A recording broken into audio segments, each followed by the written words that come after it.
Hello friends, welcome to the Devgun classes, the educational and professional classes for all. Government exam के preparation करने वाले candidates हों या school के students हों, हमारा जो चैनल है सभी के लिए इक्वली इम्पॉर्टेंट है क्योंकि एनसीईआरटी के रेफरेंस को लिया जाता है। यहाँ पे सारे पॉइंट एनसीईआरटी के इंक्लूड किए जाते हैं, तो ये सभी के लिए बहुत ज़्यादा ही बेनिफिशियल है। आज जो है मैं टेट एग्जाम्स में पूछे जाने वाले इम्पॉर्टेंट पार्ट हिंदी सब्जेक्ट को डिस्कस करने वाली हूँ, जिसमें आपको 15 मार्क्स का हिंदी पैडागोजी पूछी जाती है। तो आज मैं आपके लिए वही लेके आई हूँ, पहले कुछ कंसेप्ट और उसके साथ फिर हम एग्जाम्स में आने वाले क्वेश्चंस को डिस्कस करेंगे। और इस वीडियो को देखने के बाद जो है आपका जो है पैडागोजी के हिंदी पैडागोजी के सभी क्वेश्चंस जो है इजीली सॉल्व हो जाएंगे क्योंकि इससे बाहर आपको कुछ नहीं मिलेगा। तो बहुत ही इंटरेस्टिंग वीडियो है, बहुत ही इंटरेस्टिंग टॉपिक है। तो चलिए स्टार्ट कर लेते हैं अपने इस वीडियो। सामग्री को समझाते समय शिक्षक जिन जिन सामग्रियों का प्रयोग करता है उसे सहायक सामग्री कहते हैं। शिक्षक जो है आज के टाइम में, वर्तमान टाइम में शिक्षक जो है एक आदर्श होता है छात्रों का। क्यों होता है?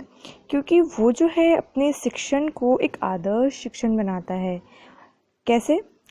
पाठ्य सामग्रियों को रोचक बनाने के लिए वो इन सहायक सामग्रियों का इस्तेमाल करता है। इससे क्या होता है? शिक्षण रोचक और प्रभावपूर्ण बनता है। बच्चों में न केवल उत्साह पैदा होता है बल्कि सीखे हुए ज्ञान को भी वो लंबे समय तक संजो कर रख सकते हैं।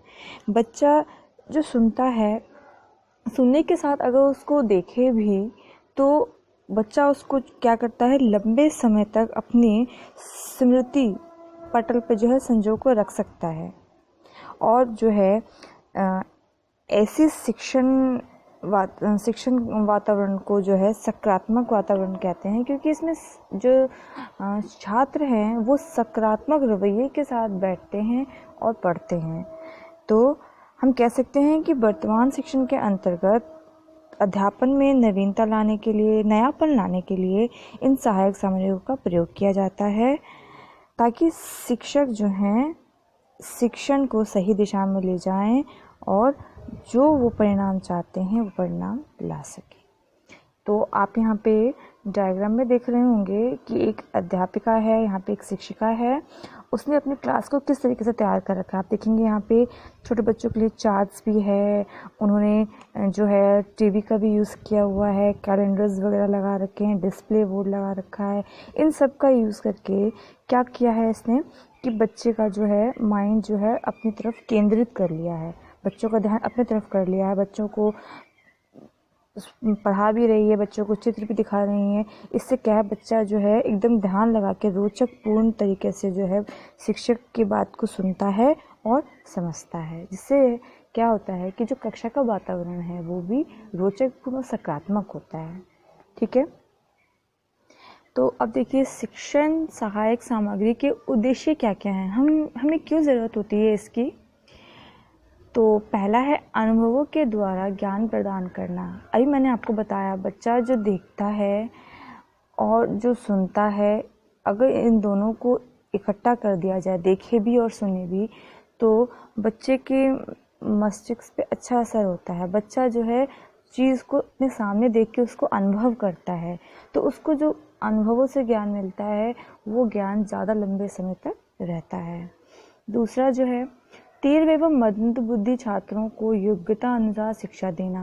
देखिए कक्षा में जो है एक ही तरीके के बच्चे नहीं होते, कुछ जो है ज़्यादा प्रतिभाशाली होते हैं, कुछ सामान्य होते हैं और कुछ मंद बुद्धि के बच्चे होते हैं। तो इन शिक्षक सामग्रियों का इस्तेमाल करके हर तरीके के बच्चों को जो है शिक्षा प्रदान की जाती है। कुछ बच्चे जो हैं वो पिक्चर को देख के अच्छे से समझेंगे, कुछ बच्चे सुनने मात्र से ही समझ जाते हैं। तो ये जो शिक्षक सहायक सामग्री है ये दोनों तरीके के बच्चों के लिए उपयुक्त है, तीव्र हो या मंद बुद्धि हो। तीव्र की प्रतिभा और निखर जाती है और मंद बुद्धि बच्चों को सहायता मिलती है कि वो शिक्षण प्रक्रिया को अच्छे से अपना सके। जटिल विषयों को सरस रूप में प्रकट करना। कठिन से कठिन जो तथ्य है अगर उसको चित्रात्मक, उसको दृश्य रूप में दिखाया जाए तो बच्चा जो है उसको समझता है, आसानी से उसको समझने की कोशिश करता है। तो इससे क्या होता है कि कठिन से कठिन जो है चीज़ें हैं वो उसको अच्छे से समझ पाता है और उसको अपने मस्तिष्क में बिठा पाता है। तो उसके बाद है गतिविधियों में विद्यार्थियों को सक्रिय बनाना, ताकि परियोजनाओं में हिस्सा लेकर छात्र वस्तुओं को प्रत्यक्ष रूप से देख, छू तथा महसूस कर पाए। शिक्षक सहायक सामग्री का उद्देश्य होता है कि बच्चों को गतिविधियों में अलग अलग तरीके की क्रियाओं में जो है बच्चे को डाला जाए, जिससे बच्चा जो है चीज़ों को जो उसको पढ़ाया जा रहा है उसको जो है सामने से देख सकें, उसको महसूस करके सीखें, उसको सामने से देख के सीखें, ताकि उनको जो है चीज़ें अच्छे से समझ में आए। अगर बच्चा अधिक सक्रिय रहेगा तो वो पाठ को अधिक सरलता से ग्रहण कर पाएगा। ठीक है। अमूर्त पदार्थों को मूर्त रूप देना। अमूर्त जो हमें दिखाई नहीं देता, टीचर जो पढ़ा रहा है, शिक्षक जो पढ़ा रहा है वो अमूर्त है, वो दिखाई नहीं दे रहा। अगर उस अमूर्त को, जो पढ़ाया जा रहा है, अगर उसको सामने बच्चों को दिखाया जाए, उसको मूर्त रूप दे दिया जाए, तो क्या होगा, बच्चे को समझ भी अच्छे से आएगा, बच्चा तथ्य समझेगा, उसको अपने मस्तिष्क में लंबे समय तक बिठा पाएगा। तो अमूर्त पदार्थों को मूर्त रूप प्रदान करना भी शिक्षक सहायक सामग्री का उद्देश्य होता है। ठीक है। तो आगे देखिए, बच्चे में निरीक्षण शक्ति का विकास।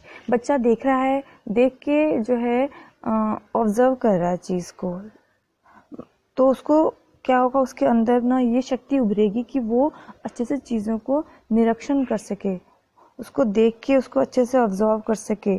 इससे क्या होता है, उसकी जो अभिरुचियां हैं वो भी आशानुकूल प्रभाव डालती हैं इस पर। बच्चा क्रियाशील रहता है और तथ्यात्मक सूचनाओं को जो है अच्छे ढंग से जो है ग्रहण भी करता है और समय आने पर उसको जो है प्रस्तुत भी कर पाता है। ठीक है। तो आगे बढ़ते हैं। शिक्षक सहायक सामग्रियाँ होती किस किस टाइप की हैं, मैं आपको टाइप्स ही बताऊंगी और मैं साथ में आपको उसका विजुअलाइजेशन यानी कि उसका दृश्य भी दिखाऊंगी कि सामग्री किस टाइप की होती है। ठीक है। तो अंत तक मेरी वीडियो में बने रहिएगा ताकि आप चीज़ों को अच्छे से समझ भी पाएँ। तो देखिए, शिक्षक सहायक सामग्री में सबसे पहला है आपका कि दृश्य साधन। मेनली 3 टाइप्स के होते हैं हमारे शिक्षक सहायक सामग्री। एक है आपका दृश्य साधन, दूसरा है श्रव्य साधन, तीसरा है आपका दृश्य श्रव्य साधन। तो दृश्य साधन में क्या है, नाम से ही पता लग रहा होगा, इसका संबंध नेत्रों से है, जिसमें बच्चा जो है देखकर ज्ञान को अर्जित करता है। यानी कि इसमें छात्रों को जो पढ़ाया जा रहा है उसको दिखाया जाता है सामने, ताकि बच्चा उसको देख के उसको अच्छे से समझ पाए। तो इसके बहुत सारे एग्जाम्पल हैं, सूचना पट, श्याम पट, चार्ट, चित्र, मानचित्र, रेखा चित्र, नमूने, ये सारे एग्जाम्पल मैंने आपके सामने लिखे हैं। ये सारे दृश्य साधन में आते हैं। ठीक है। तो देखिए, मैंने आपके सामने पिक्चर भी लाई हूँ, ब्लैक बोर्ड का है। ब्लैक बोर्ड जो है ये सबसे जो है क्या है, पारंपरिक साधन है एक शिक्षक का। ये सबसे मेन साधन है, ये हमेशा से चला आ रहा है और अब भी चल रहा है। ठीक है। इसका उद्देश्य क्या होता है, इसमें जो है चीज़ों को जो है स्पष्ट किया जाता है बोर्ड पे, उदाहरण दे के, चित्र बना के, स्पष्टीकरण से। तो इसका श्यामपट का जो है बहुत ज़्यादा उपयोग होता है। जो भी अध्यापक पढ़ा रहा है उसको बोर्ड पे लिख देता है ताकि बच्चा उसको साथ साथ देख के भी समझ पाए। ठीक है। उसके बाद है आपका नेक्स्ट, देखिए एक और स्लाइड डालाई हूँ मैं आपके लिए, ये है आपका फ्लैनल बोर्ड। देखिए, फ्लैनल बोर्ड में क्या होता है, इसमें जो है कुछ विषय दे देंगे बच्चों को, कोई भी टॉपिक दे दिया जाएगा और उसमें जो है कोई जानकारी या चित्र एकत्रित करने के लिए कहा जाएगा। जैसे कि मान लीजिए ये यहाँ पे डायग्राम में आप देख रहे हैं कि एक पेड़ है, यहाँ पे एक उल्लू बैठा हुआ है, बादल वगैरह बना रखे हैं, यानी कि ये चित्र इकट्ठा करके इसके ऊपर पूरा एक कहानी बना देंगे और इसके ऊपर बच्चों को स्टोरी सुनाएंगे, जिससे कि बच्चा देख के इसमें इंटरेस्ट लेगा, उसमें रुचि दिखाएगा, उसमें सीखेगा। इससे बच्चा जो है चीज़ों को माइंड में बिठाएगा और ध्यान नहीं भटकेगा, सबसे बड़ी बात है। ठीक है। तो फ्लैनल बोर्ड का यूज़ किया जाता है छोटे छोटे बच्चों को कहानी वगैरह सिखाने के लिए, उसे चित्र इकट्ठा करके जोड़ने के लिए दे देंगे, फिर उस पर कहानी बनाई जाएगी। फिर है आपका सूचना पट। सूचना पट जो होता है इसको हम जो है बुलेटिन बोर्ड भी कहते हैं। इसमें जो है बच्चों को राजनीतिक, सामाजिक, आर्थिक, साहित्यिक का सामायिक आदि पक्षों की जो है जानकारी दी जाती है। इसमें पेपर आदि की कटिंग को, कोई विशेष टॉपिक्स को जो है बोर्ड पे लगा दिया जाता है, डिस्प्ले कर दिया जाता है, ताकि बच्चे उसको देखें, उसमें रुचि जागृत हो और वो उसका इस्तेमाल करें, नॉलेज लें, ज्ञान अर्जित करें। ठीक है। सूचना पट के बाद फिर हमारे पास आता है प्रोजेक्टर। प्रोजेक्टर में आप लोगों ने देखा है इसमें क्या किया जाता है। इसमें जो है जो भी टॉपिक को पढ़ाया जा रहा है उसको चित्रात्मक रूप से दिखाया जाता है बड़े पर्दे पे। आधुनिक शिक्षा प्रणाली में इसका जो है बहुत ज़्यादा महत्व है। ऐसे चित्र जिन्हें आँखों की मदद से नहीं देखा जा सकता, उसको दिखाने के लिए प्रोजेक्टर का यूज़ किया जाता है। इसमें एक अंधेरे कमरे में बड़ा सा पर्दा लगा देंगे और स्लाइड्स होती हैं, कुछ पिक्चर्स की स्लाइड्स होती हैं, उसको जो है इस प्रोजेक्टर के सामने रखी जाती है और एक एक स्लाइड की फ़ोटो जो है उस बड़े पर्दे पर दिखाकर बच्चों को समझाया जाता है, टॉपिक को समझाया जाता है, चीज़ें दिखाई जाती हैं। लेकिन ये थोड़ी महंगी पड़ती है तो इसका जो इस्तेमाल है वो जो है कम किया जाता है। ठीक है। तो इसके बाद देखिए मॉडल्स। बच्चों को जो मॉडल्स दिखाए जाते हैं इससे भी बच्चा जो है अच्छे से समझ पाता है। ये मेनली साइंस सब्जेक्ट के लिए अच्छा रहता है। ये जो है सामग्री भी जो भी है उसको इकट्ठा करके उसको जो है किसी कहानी या किसी साइंस की बात करें तो किसी टॉपिक से जोड़ देंगे। जैसे कि एग्रीकल्चर दिखाया रखा है, इसमें एग्रीकल्चर के बारे में सारा बताना है तो चीज़ों को इकट्ठा करके पूरा सीन तैयार कर देते हैं। इससे बच्चों को दिखा के बच्चों को सिखाया जाता है ताकि बच्चे जो हैं अच्छे से इसमें समझ पाएँ। छोटे बच्चों के लिए इसका इस्तेमाल कहानियों के लिए भी किया जा सकता है। ठीक है। मानचित्र। मानचित्र तो हम सभी जानते हैं। इसमें जो है नक्शे के माध्यम से कौन सा देश कहाँ है और किस देश की भाषा क्या है, राजधानी क्या है, कौन से देश में कौन सी भाषा बोली जाती है, किस भाषा को बोलने वाले लोग अधिक रहते हैं। इसमें बच्चों को जो है मानचित्र की सहायता से जगह दिखा के उस जगह की भाषा, उस जगह की जो है और जो है फीचर्स हैं वो बताए जाते हैं। उसके बाद है आपका सेकंड आ जाता है जिसका है नाम श्रव्य साधन। इनमें वो साधन आते हैं जिनसे बच्चा कानों से सुनता है और तब ज्ञान अर्जित करता है। इसमें सिर्फ सुन के ही बच्चा जो है ज्ञान को अर्जित कर रहा है। ठीक है। तो इसमें रेडियो होता है, gramophone, lingua phone, tape recorder वगैरह का यूज़ किया जाता है। ठीक है। इनसे जो बच्चा ज्ञान अर्जित करेगा सुनने के माध्यम से, इसमें अपनी जो है वो श्रवण शक्ति का इस्तेमाल करता है। तो आपके सामने मैं पिक्चर भी लाई हूँ। देखिए रेडियो। रेडियो जो है ये सबसे महत्वपूर्ण उपकरण है। वर्तमान में नवीन यंत्रों के रहते इसका प्रयोग अब कम दिखाई देता है, लेकिन अभी भी ग्रामीण क्षेत्रों में देखेंगे तो इसका बहुत ज़्यादा इस्तेमाल किया जाता है। इसके माध्यम से जो है उच्च कोटि के शिक्षा शास्त्री हो गए, भाषा विद्वान हो गए, राष्ट्रीय अंतर्राष्ट्रीय चर्चाएं होती हैं, नाटक और कहानियों का प्रसारण किया जाता है, जिससे बच्चा जो है भाषा को सुनता है और सुन के उसको सीखता है और ग्रहण करता है। ठीक है। तो अभी भी बहुत जगहों पे इसका इस्तेमाल किया जा रहा है। अब देखिए आपके सामने हम लाए हैं ग्रामोफोन और लिंगुआ फोन, दोनों ही हैं। रेडियो की भांति जो है ये भी शिक्षण का जो है प्राचीन माध्यम है। वर्तमान में इसका प्रयोग कम देखने को मिलता है, लेकिन इसका भी बहुत उपयोग था। इसके माध्यम से जो छात्र हैं अशुद्ध उच्चारणों को शुद्ध करने में काफ़ी मदद लेते थे। इससे जो है बच्चे रिकॉर्डिंग सुनते थे और बच्चे उसको दोहराते थे और बच्चे जो अपने उच्चारण को स्पष्ट करते थे। तो ये अब देखने को नहीं मिलता क्योंकि ये नवीन साधन का शिक्षण का पार्ट नहीं है, लेकिन पहले टाइम में इसका बहुत ज़्यादा इस्तेमाल होता था। ठीक है। तो उसके बाद आता है आपका टेप रिकॉर्डर।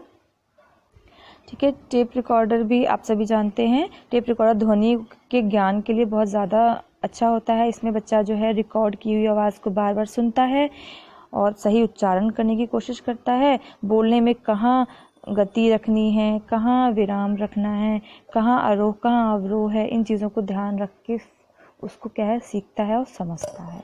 ठीक है। तो चलिए आगे बढ़ते हैं। अब है हमारे पास दृश्य श्रव्य साधन। अब जो है बच्चा जो है देखेगा भी और सुनेगा भी, दोनों ही ज्ञानेंद्रियों का इस्तेमाल करेगा, आँख व कान, और इससे बच्चा शिक्षा ग्रहण करेगा। तो इससे जो शिक्षण होगा वो बहुत ज़्यादा ही महत्वपूर्ण होता है, क्योंकि बच्चा देख भी रहा है और सुन भी रहा है। दोनों ही ज्ञानेंद्रियों के इस्तेमाल से बच्चे को जो है चीज़ों को समझने में बहुत ज़्यादा ही आसानी होती है और जटिल विषयों को आसानी से समझ पाते हैं। ठीक है, तो इसमें भी 3 मैंने नाम बताए हैं आपको। टेलीविज़न है, नाटक है और चलचित्र है, यानी कि पिक्चर्स दिखाएंगे आपको, नाटक दिखा देंगे, टेलीविज़न पे आपको कॉन्सेप्ट चीज़ें बता देंगे आपको। अब ऐसे ही एक और है, देखिए संवाद सामग्री। संवाद सामग्री जो है वो दृश्य सामग्री का ही पार्ट होता है, लेकिन ये नवीन शिक्षण का पार्ट है। जैसे कि आपका इंटरेक्टिव ब्लैक बोर्ड है, इंटरनेट है, वीडियो कॉलिंग है, जिसका आज के टाइम में इस्तेमाल होता है। ठीक है, इसमें क्या है, ये नई तकनीक तो है, इसमें जो है बच्चा जो है इंटरेक्ट भी कर सकता है, जिससे बच्चों को अपनी गलतियों का साथ साथ पता लगता रहता है। किंतु कंप्यूटर में इंटरनेट की मदद से भाषाओं का अनुवाद, अक्षरों के ज्ञान, उनको सही रूप में लिखना बच्चे सीखते हैं। बच्चा ईमेल भी कर रहा है, पत्र लेखन कर रहा है, चैटिंग कर रहा है, तो इससे बच्चे की जो है भाषाई क्षमता बढ़ती है। लेकिन अभी भी जो है ये जो संवाद की सामग्रियाँ हैं सब जगह पर नहीं है। इंडिया जैसे विकासशील देश में ये सभी जगहों पर मौजूद नहीं है, इसीलिए अभी ये बच्चों की पहुँच से थोड़ा दूर है। देखिए टीवी का पिक्चर मैं आपके लिए लेके आई हूँ ताकि आप समझ सकें। इसमें बच्चे बहुत सारे भाषाई वीडियोस, एजुकेशनल सीन्स देख के बच्चे सीखते हैं। ठीक है, उसके अलावा इनके अलावा 3 टाइप्स जो मैंने आपको बताए, इनके अलावा कुछ और भी शिक्षण सामग्रियाँ हैं जिनका इस्तेमाल जो है अध्यापक करते हैं। इसमें पहला है आपका भ्रमण। भ्रमण में क्या होता है, बच्चों को जो है उन जगहों पर ले जाके सिखाया जाता है जहाँ पे उनको पाठ में उनकी चर्चा की गई। जैसे कि पर्यावरण का अध्ययन कराने के लिए डाकघर, बैंक या मेला, इस तरीके की चीज़ों का आपके बुक में दिया गया है। तो जो शिक्षक है उसको उस जगहों पे ले जाके उन्हें बताएगा, ज्ञान कराएगा कि किस चीज़ को क्या कहा जाता है, कैसे काम होता है। इसको जो है सरस्वती यात्रा भी कहते हैं, क्योंकि इसमें शिक्षा देने के लिए, ज्ञान प्रदान करने के लिए बच्चों को घुमाया जाता है उस जगह पे। फिर है भाषाई खेल। बच्चों को कक्षा में बनाए रखने के लिए और कक्षा को रोचक बनाने के लिए जो शिक्षक है क्या करता है, कुछ भाषाई खेलों का भी आयोजन करता है। जैसे कि वो वाद विवाद रख देगा, कोई भाषण की प्रतियोगिता हो जाएगी, पहेली या कविता ऐसे प्रतियोगिता रख देगा, ताकि बच्चा जो है रोचक वातावरण में सीखे भी, उसमें हिस्सा भी ले और चीज़ों को ग्रहण करे। फिर आपका फ्लैश कार्ड है। फ्लैश कार्ड जो छोटी कक्षाओं के बच्चों के लिए सही है। देखिए मैं आपको पिक्चर दिखाती हूँ। इसमें जो है बच्चों को सीजन्स के बारे में बताया जा रहा है। इसमें स्प्रिंग, समर, फॉल, विंटर आदि 4 सीज़न बता रहे हैं। तो इसमें जो है फ्लैश कार्ड पे ना फ़ोटो पेस्ट करके उसके बारे में नॉलेज दे के जो है बच्चों को दिखाया जाएगा कि देखो बच्चों ये हमारे सीजन्स हैं। यहाँ पे बच्चों को देखिए शेप सिखाया जा रहा है, जैसे कि स्क्वायर कैसा होता है, सर्कल कैसा होता है। तो ये फ्लैश कार्ड का यूज़ करके पिक्चरों को जोड़ देते हैं और शब्द के साथ उन्हें लिख दिया जाता है, ताकि बच्चा देख के शब्दों से उसको पहचाने। ठीक है, तो ये छोटी कक्षा के बच्चों के लिए ज़्यादा उपयुक्त है।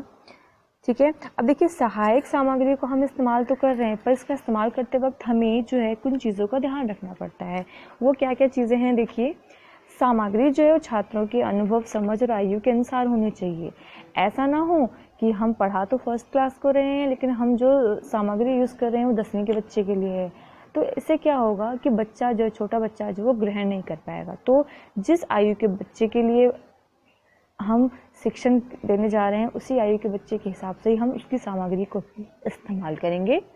ठीक है, और जो सामग्री हम इस्तेमाल कर रहे हैं वो जो पाठ्य पुस्तक की जो विषय है, जो बच्चों से रिलेटेड है, उससे जुड़ा होना चाहिए।